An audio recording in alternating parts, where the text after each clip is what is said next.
Hi guys, welcome back with me again in this channel. On today's tutorial, I'm going to show you how you can turn on or enable the voice chat on Roblox. So in a game, if you want to chat, do some voice chatting with your friends, you need to first make sure that you already enabled that feature. So first, what you need to do is go to the more here on the left panel and go to settings.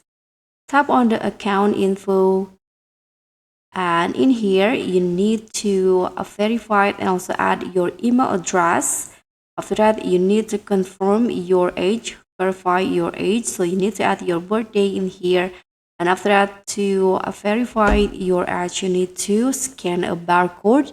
And after that, you need to take a picture of your ID or driver's license with your phone and send it into the Roblox team. And you need to also confirm your face, so there's a face recognition to make sure that you are the same person.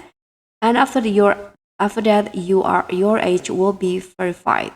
So after this, you can enable the voice chat by going to the privacy in here. And here you need to make sure that the use microphone to chat voice is on, so it needs to be green like this. And after that, you can do some voice chatting with your friends. So that's very much all. Thank you so much for watching. Don't forget to like, comment, and subscribe. Also, click on the thanks. Bye.